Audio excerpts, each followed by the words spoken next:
Hello everyone and welcome along to another edition of VLGA Connect, brought to you by Hunt and Hunt Lawyers, a weekly look at issues across the local government sector in Victoria. We talk to the movers and shakers, and I've got a couple of those coming up today. We're going to put the spotlight on the City of Greater Bendigo with CEO Andrew Cooney joining me to talk about a major customer service survey and how the organisation is meeting the demands of a rapidly growing regional centre.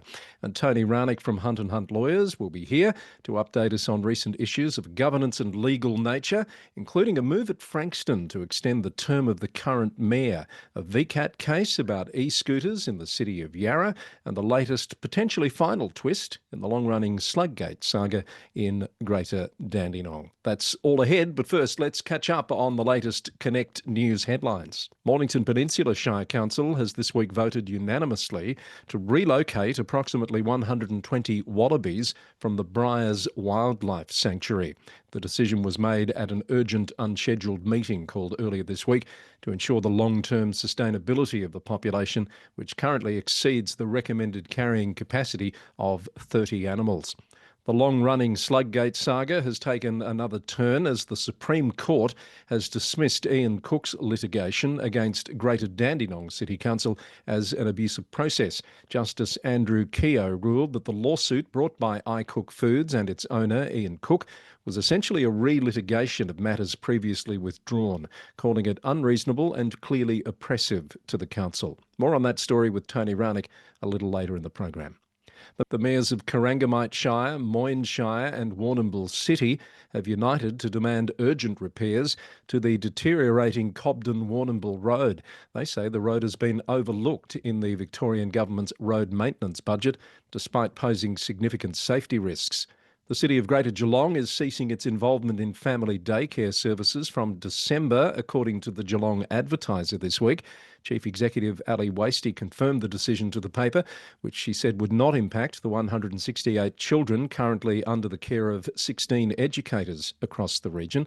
The administration and compliance coordination functions will be picked up by other organisations. There will be no officer redundancies as a result of the move. A report released by the Victorian Auditor General's Office has raised concerns about the financial management practices of local councils. It reveals that while councils generally align their financial strategies at a strategic level, many are failing to update their 10-year financial plans annually, potentially compromising their long-term sustainability. The report makes a series of recommendations for councils and local government Victoria, including the need for clearer guidance on financial planning requirements. Alpine Shire Council has welcomed a $2.5 million support package from the state government to assist Pawnpuncka and the Alpine region following the tragic events of August 26, when 2 police officers were killed. The funding will provide direct assistance to local businesses through $5,000 grants, support for events and tourism marketing, and community wellbeing initiatives to help the region recover. And the City of Port Phillip has welcomed a pause in debate on the Grand Prix Amendment Bill, during which it will seek an urgent meeting with the Minister to personally discuss the bill. The Council has submitted feedback, expressing concerns about the extended 21-day race period, limiting community access to Albert Park Reserve and negatively impacting local sports clubs. Keep up to date with the latest news from around the sector Australia-wide on the Local Government News Roundup podcast every Monday, Wednesday and Friday. My next guest on VLGA Connect is the CEO of the City of Greater Bendigo, Andrew Cooney, who's been in the role for nearly 2 years and first-time appearance here on VLGA Connect. Hello, Andrew. Welcome. Hello, Chris. Thanks for having me on. Good to have you here. Thanks for accepting our invitation. One of the things that caught our eye was a recent Customer First survey that you released the results of, and we thought that's as good a reason as any to catch up with you, and we'll talk about other things that might be top of mind for you in the region at the moment. But as I said, nearly 2 years in the role. How's it feeling? How's it fitting after that period of time? It's been a big couple of years, Chris. We started with floods. We've got drought that we're working through at the moment. But it's as always, these jobs are big and they're busy, and they're great touch points for the community. We had a pretty significant change with the council election last year as well, where the community elected 8 new councillors to the City of Greater Bendigo, and that's been a really busy time for everybody to help that council group get themselves inducted and ready and ready to set their their priorities and legacy for the community. So yeah, it's been a big couple of years, but really rewarding. Is that level of turnover at the elected level, is that normal for Bendigo, or is that a bit of a blip in the historical records? Well, we've had a fair stability if you look at our last couple of elections, and even at that mayoral component, we had Councillor O'Rourke was a mayor for 4 years in a row of that term a couple of terms ago. Then we had Councillor Alden, and then we've had Councillor Metcalf now take on 4 years in a row. So we've had really stability at that mayoral level, but at the same time, we've had quite good stability at the council level. When I explain it to people, we had 2 councillors that sought reappointment at the last election, and so we're coming off a period of a fair stability, but we're also coming off a period where the community didn't tip out a council and vote in a new council group. It was more that the other councillors had, for various reasons, had decided time was enough. So we had 2 councillors re-nominate, and Councillor Metcalf was re-elected. So it has been something a little bit unique for us. Yeah. And has that change altered the focus, the approach of the work that you're doing, or the priorities that have been set for the council? Not so much priorities, but we certainly had to take our time to induct the councilors, and at the same time, for our community, we'd moved away from a multi-member ward structure to single-member ward structure, and so that's taken a bit for our community to get used to as well.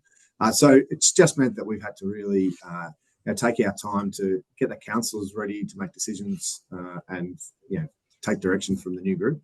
But they haven't missed a beat, and particularly if you look at some of their work around backing the recommendations of staff, and certainly questioning and having some robust feedback for us. They're performing really well publicly. Excellent.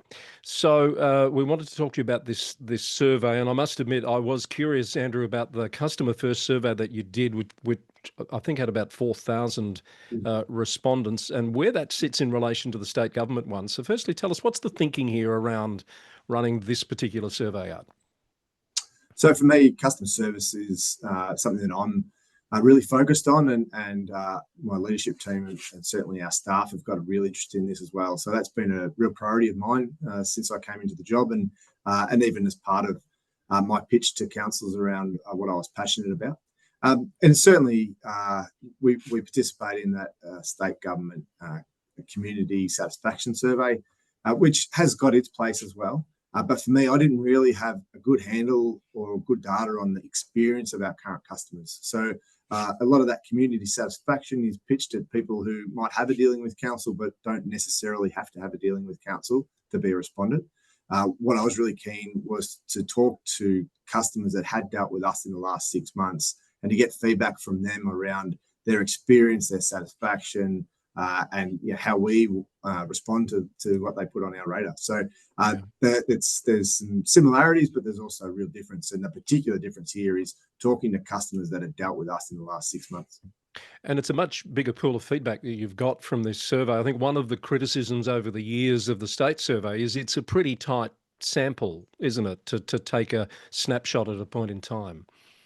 Yeah, it is. And again, it's a tight sample, and there's no determinant to say that people have to have had an experience with. So I view one as around a community sentiment. How does the community perceive that we're going versus this was a really targeted for people that have received our services in the last 6 months. What was that experience like?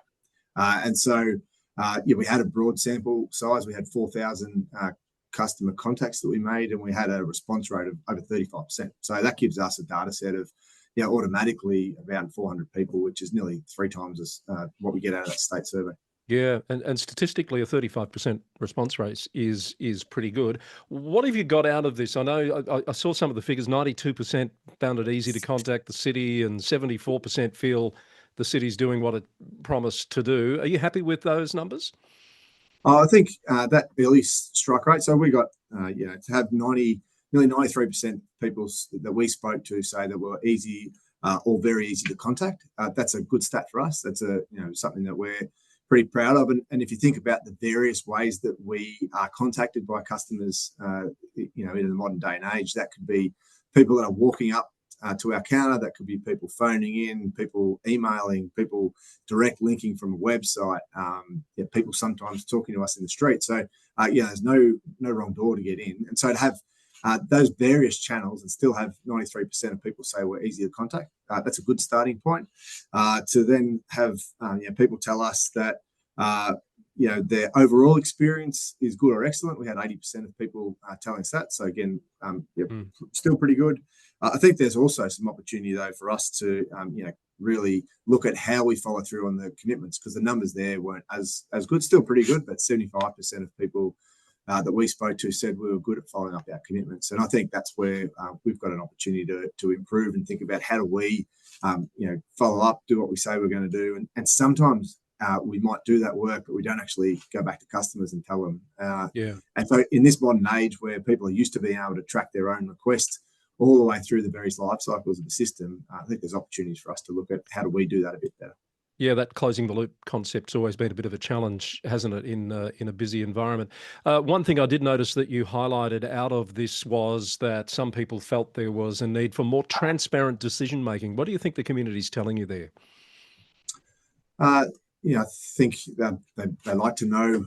They like to know the decisions we make, and also importantly why we make the decisions. And they like to know that we're looking at multiple forms of engagement. And I think the days of just sticking a notice in the public notice section of a newspaper, those days are gone. And so we have to be creative and targeted around how we're engaging with the community.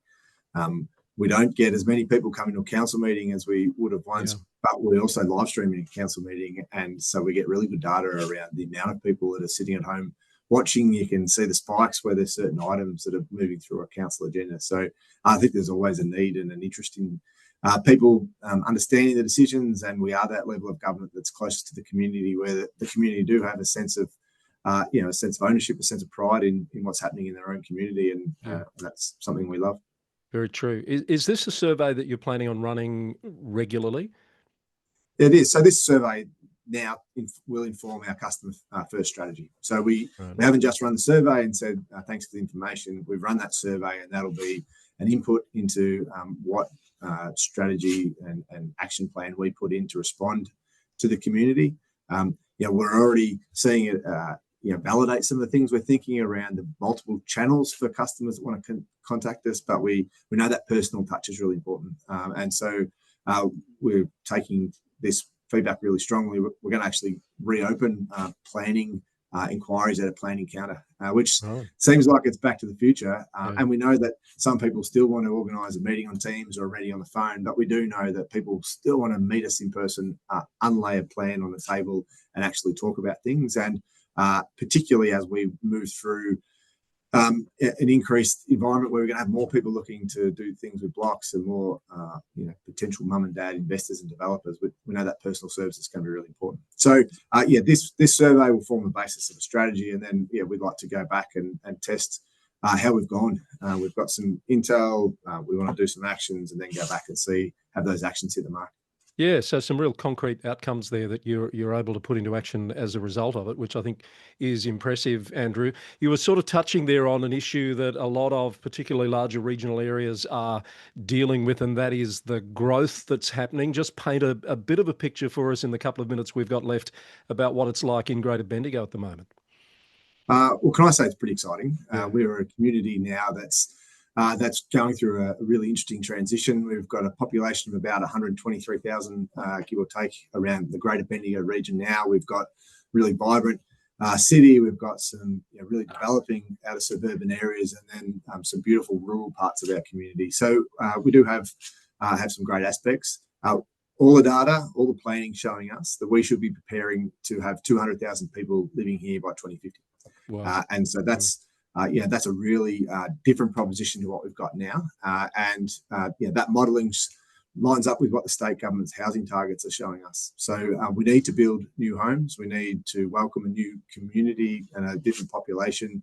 And we know that we're a beautiful city in a forest, but that puts some restrictions and challenges around developing. So we can't keep developing out, but we've got to have a mix of everything. We've got to have some greenfield growth, but we need to shift our focus into more density Doesn't mean skyscrapers on every tower, on every corner in Bendigo, but it certainly means that we're going to have some more intensive development, some more density, and a different variety of homes. So we're very traditional in lots of 3 and 4 bedroom homes, but we know that community, if they want to stay and age in place, and we want to have more affordable houses, we've got to have a mix. We've got to have some bigger homes and some smaller homes. So the challenge for us is, how do we plan for that? How do we make sure that we get the investment that we need, and how do we make sure we hang on to what's great about Greater Bendigo as we transition into becoming a really booming regional Australian city?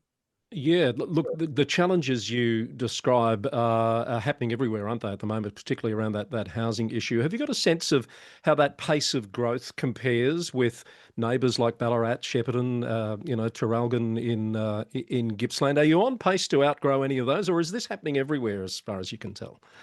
Well, if we look at the state's housing targets, they're planning for probably a few more homes in Geelong and Ballarat than what we've got, but we certainly are, close behind them. So the state's housing targets are now a managed growth strategy that the council approved in September last year. Will show that we need probably another 38,000 homes to be built in Bendigo over those next 30 years. And so, we've got a plan of how we can do that. We put a managed growth plan together last year, which shows how we can achieve that growth and how we can do it in a sensible and sustainable way. If you cast your mind back 30 odd years ago, Bendigo had 80,000 people. And so that's been a pretty steady growth. And I think we've still been able to do it and hang on to what's great about Bendigo. And so that's our next challenge. How do we plan for this in a smart way? How do we make sure our rural communities still feel wonderful and still feel tight-knit and still have the services that they need to prosper? And how do we make sure that we get better connections and better infrastructure planning? So, we're really excited about it. We know there's probably a bit of apprehension from the community around how's this going to look and feel, but we want to make sure we do this in a really collegiate way over the next 30 years. What's your personal view on how those houses can be delivered? Because we keep hearing councils aren't the problem, the approvals are happening, but the system, the sector that builds those actual homes is where the blockage is. Is that the case in Greater Bendigo? Look, it's got to be a combination of all of those factors working together, Chris. For this to be successful, we've got to have a state planning position that supports where we want to go. We've got to have a planning scheme that lines up with the state's priorities and ambitions, and we think we've done that. Our managed growth strategy will deliver on the state's housing targets. We've got to have developers that are prepared to come to town and have a good experience while they're here. And we've got to have people wanting to live here and also having stock at those various price points for it to work. So, I think the system's got to work together. It's no good us having an out-of-step aspiration around, as I said earlier, these massive skyscrapers in Bendigo that cost a lot to build that people aren't going to be able to afford to live in. That'll be a market failure. So I think we've got to be able to understand what our current market is, what our future market is, and we've got to have developers that are lined up with that. We've got to have a scheme that supports that. We've got to have a state ready to play its part. So, for me, my comment would be that all those parts have got to work together. We work really closely with the development sector. That's a two-way street. We like to talk to them about our plans, but we also like to hear from them around some of the rub points and the challenges that we've got. Yeah. All right. Well put. Thank you very much, Andrew, for coming on the program. Great to talk to you, and we wish you well with everything you're working on there as Greater Bendigo goes higher and higher, onwards and upwards, as we say. Thank you, Chris, and thanks for what you do for the sector. It's great to have your programs and your commentary around what's happening. I think that shines a really good light and a positive light on the work we do. Thanks, Andrew. Much appreciated. All the best. Talk soon. Thanks, Chris. Now, joining me for our final segment for the day is Tony Raunic from Hunt and Hunt Lawyers. It's been a few weeks since we've seen you, Tony. I imagine you've been busy. Welcome back. No, I have been busy, Chris. I've moved house, my wife and I. So I'm in the city of Darebin now. So it's like a holiday, Chris. So every time I walk around the block, there's a new thing to see. So it's exciting. Oh, very good. So you've said goodbye to, you were out in Whittlesea? I was. I still own a property out in the city of Whittlesea still, but that will be settled in December. Yeah. And it's a bit of downsizing as we get a little bit older. And but I'm in a close walk to the Fairfield railway station and enjoying the sights. Congratulations and enjoy the public transport network. We've got a few things to touch base with you on this week that have been making a bit of news. We're going to head down to Frankston firstly. A couple of eyebrow-raising things here, Tony, particularly a decision to extend the term of the current mayor by, what was it, 3 weeks? Which Yeah. some people are asking, is that actually possible under the Act? Yeah, you're right. So, a council meeting on the 8th of September, unanimous resolution of councillors, but yes, so the current mayoral term for Councillor Chris Bolam extended by this 3 weeks, and the resolution itself gave some reasons, saying, the mayor would in that 3 week extension period would be then able to attend a housing roundtable meeting with the Federal Minister for Homelessness and Housing, host a formal visit by the Ambassador of Fiji, conclude the recruitment, appointment and transition of the permanent CEO, which is obviously a very key task to be done, and then conclude several projects that have been initiated in his mayoral term. But as you say, the question arises, well, is this possible? And I had a look at the Act. Section 26 of the Act, of course, says that the councils, other than the City of Greater Geelong, which has a set 2-year term, councils, when they elect a mayor, decide, will it be for a 1-year term or a 2-year term? And in this case, Frankston elected the current mayor for a 1-year term that expires. In fact, Tony, there's only two other than Geelong that I'm aware of that do use a 2-year term, and that's Greater Shepparton and Indigo. Everyone else There you applies go. for a 1-year term. Yeah. There you go. Well, so the 1-year term was to expire on the 19th of November. And looking at Section 26, it doesn't seem to me to contemplate an accommodation like this for an extension of the mayoral term for less than an entire year. The provision says that that there needs to be another election for the position of mayor on a day to be determined by the council, and now I'll quote from the section, that is as close to the end of the 1-year term as is reasonably practicable. There's no provision that I can see at all in the legislation that would allow for, a short-term extension like this.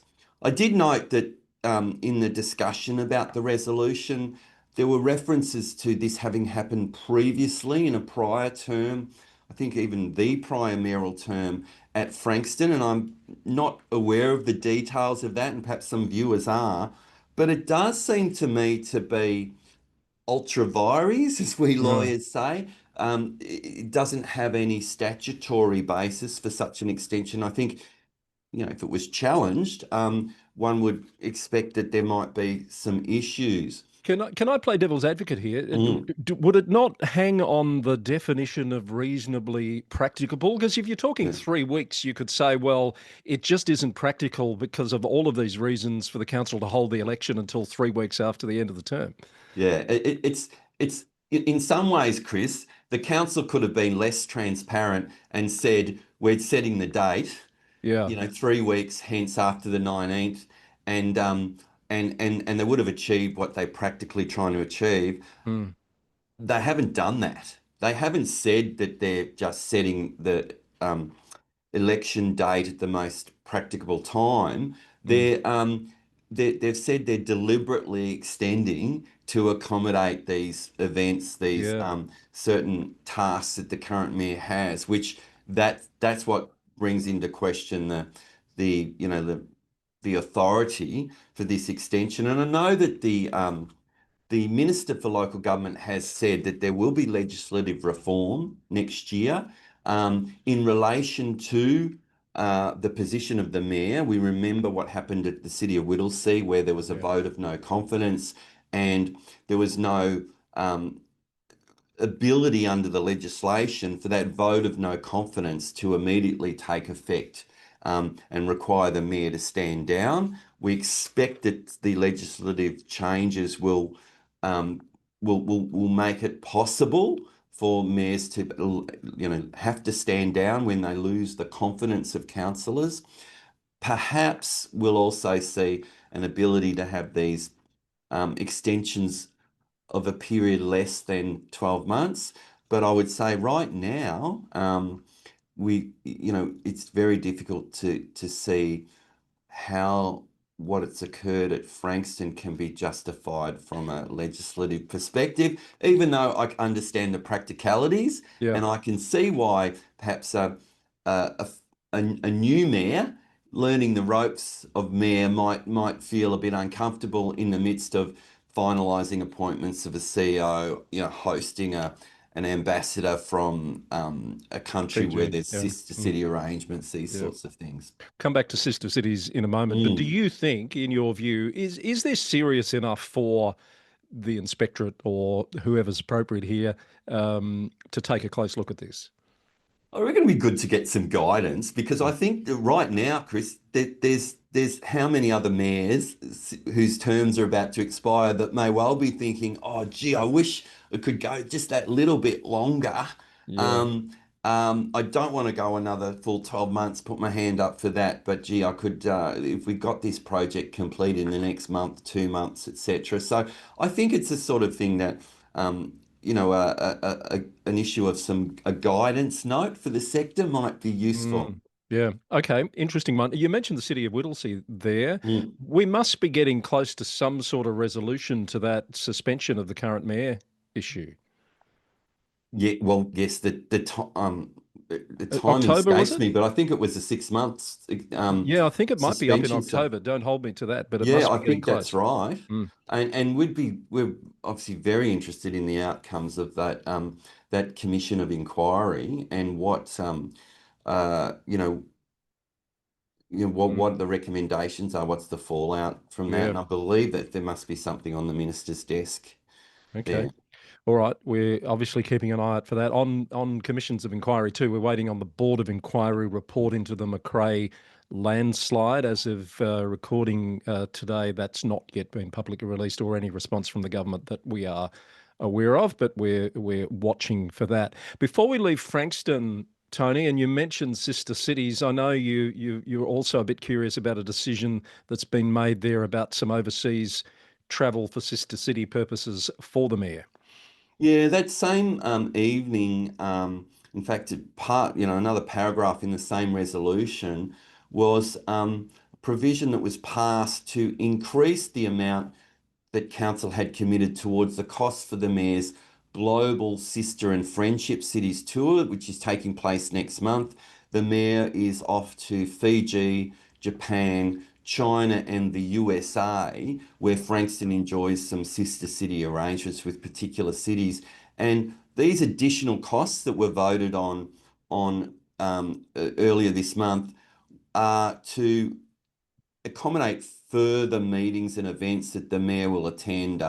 There's an American NFL football match that someone from Frankston, Archie Wilson is his name, is playing in Nebraska, and the mayor's been invited to go to that. And there's a meeting with the Wichita Council in Kansas regarding a prospective sister cities arrangement there also. Okay. Bit of Glenn Campbell on the soundtrack for that one.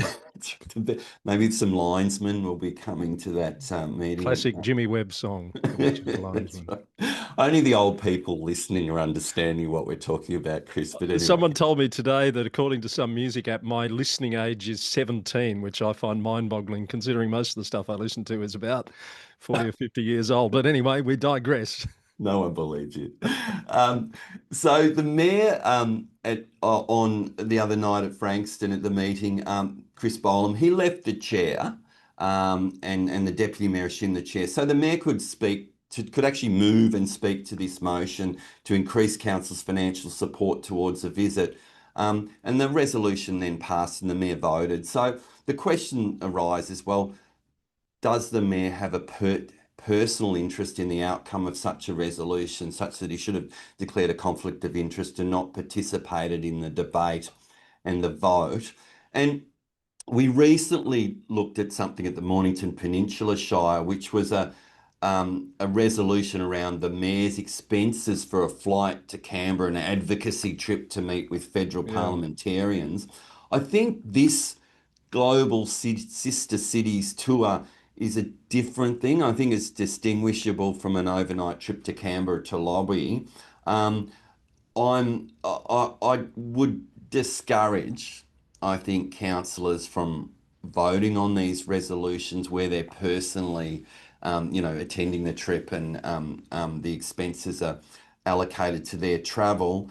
Um, I'm not a fan of sister and friendship cities for generally for suburban and regional councils, regional rural councils. Chris, City of Melbourne. I absolutely get why the City of Melbourne would want to have sister city arrangements and the value of that from a statewide perspective. I do wonder about metropolitan councils in this environment. Cost benefit analysis. Yeah. Are we really getting the value out of these sister city arrangements? I can imagine somewhere like Ballarat might, or Bendigo might link up with another tourist orientated mining town somewhere internationally. But I guess we'll see what the benefit of these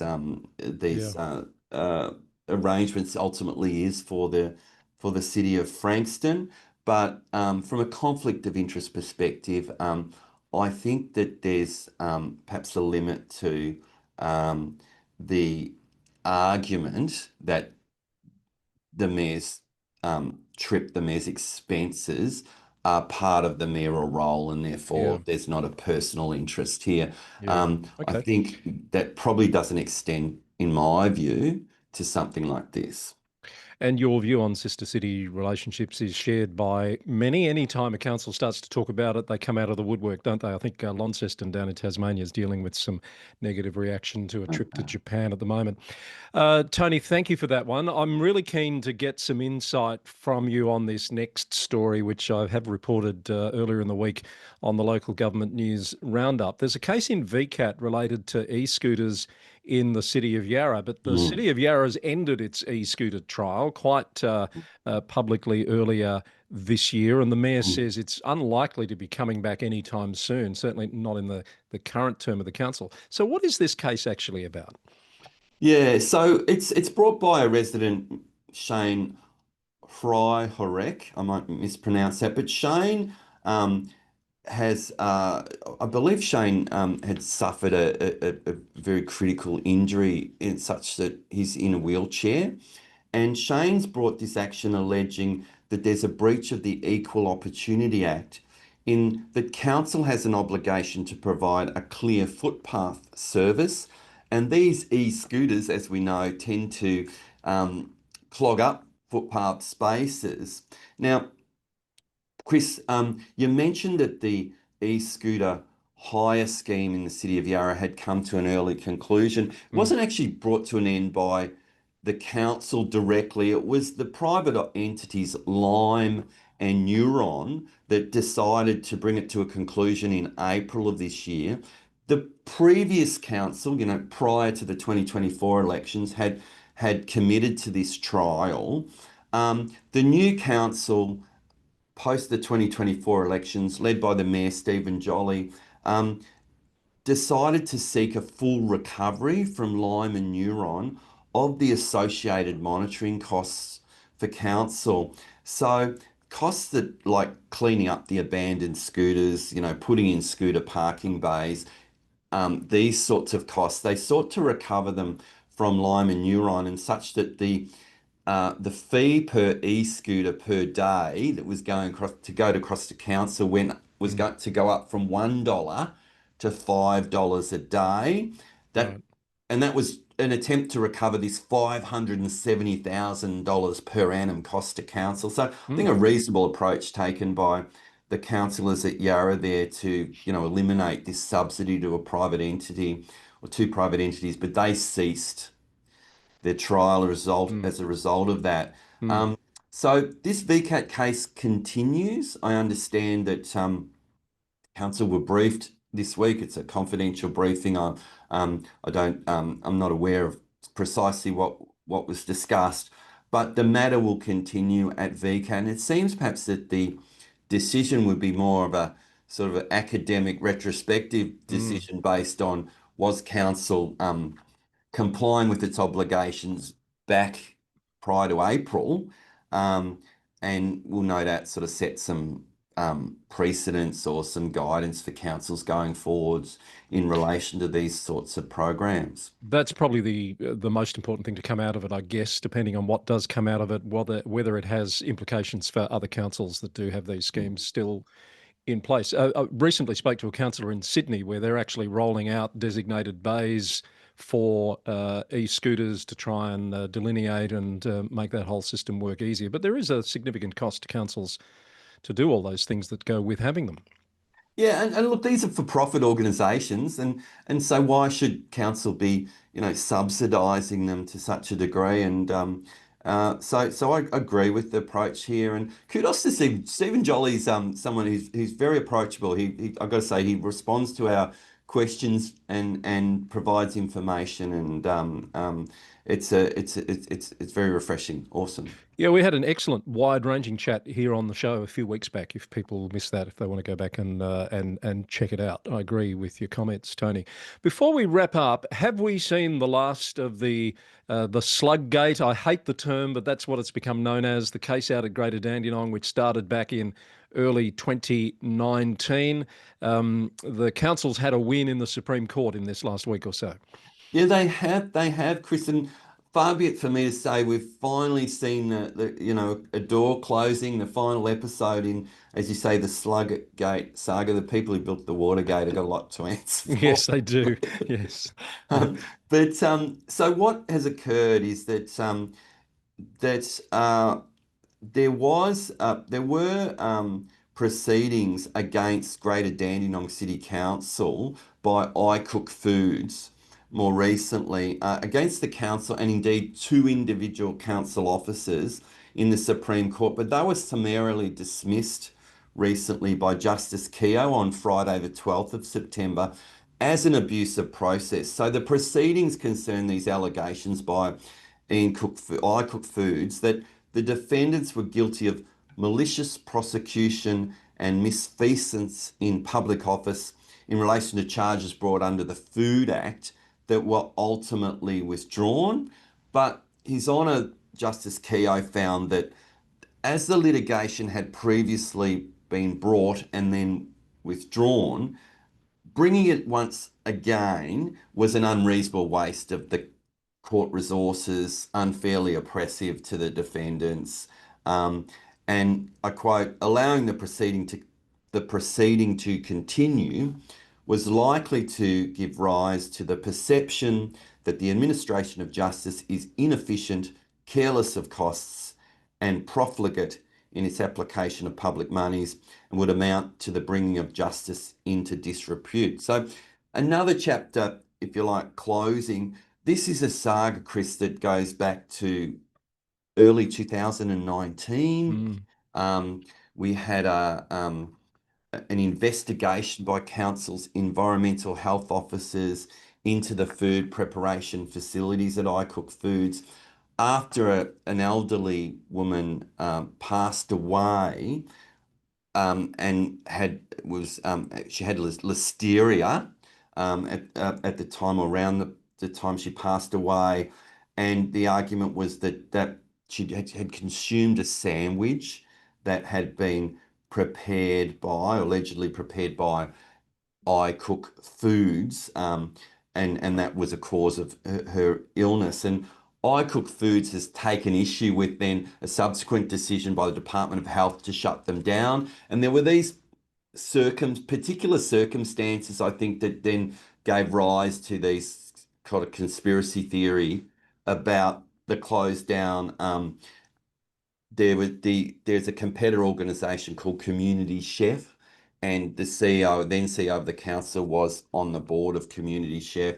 There was body-worn camera footage not turned on when the slug was discovered, these sorts of things. But we've got to say there've been exhaustive proceedings on this, Chris. There's been 2 Supreme Court actions, police inquiries, and an IBAC investigation, ombudsman inquiries over a course of more than 6 years, and there's never been a finding of fault or wrongdoing by Greater Dandenong City Council itself, or indeed by any of the officers. at that council. And yet again, we've seemed to have another finding that seems to justify council's position. Yeah, I see Mr. Cook has not ruled out appealing this decision. I guess the costs just mount up with each new move that this case takes. That's right. He's got those appeal rights, no doubt. I Cook Foods, and that would need to go, I imagine, to the full court of the federal court. And does this end up in the High Court one day, Chris? Yeah, well, let's wait and see. But as you know, some would like to think it's all over, but history will tell. All right, thanks for your analysis, Tony. As always, very much appreciated and helpful. Who knows what we'll be talking about when next we see you? Absolutely. Who knows? Tony Raunic from Hunt & Hunt Lawyers, our sponsors here at VLGA Connect. And Tony will be back in the next few weeks to catch up on the latest governance and legal issues from across the sector. Now, before I leave you this week, a reminder that the Councillor Census is back this year as part of the VLGA's ongoing commitment to supporting councillors on their journey to be successful community representatives. Every councillor in Victoria will be emailed the census on the 6th of October and will have until the end of the month to complete it. In its second year, the annual census captures and tracks councillor demographics, attitudes and the key challenges to local governance over time. And the findings will be used to inform, influence and lead conversations across the sector and with other tiers of government. You don't need to be a member of the VLGA to participate, and at no stage will the VLGA have access to an individual's responses. They will be fully confidential. So look out for the census in the first week of October. Every councillor in Victoria is set to receive that. That's our show for this week. Thanks for joining us on VLGA Connect. Thanks to Hunt & Hunt Lawyers for their ongoing support for the program, and to Andrew Cooney and Tony Raunic, our guests on the show today. We'll be back with much more next week. Don't forget to subscribe on YouTube and podcast to make sure you don't miss any future episodes of VLGA Connect. Bye for now.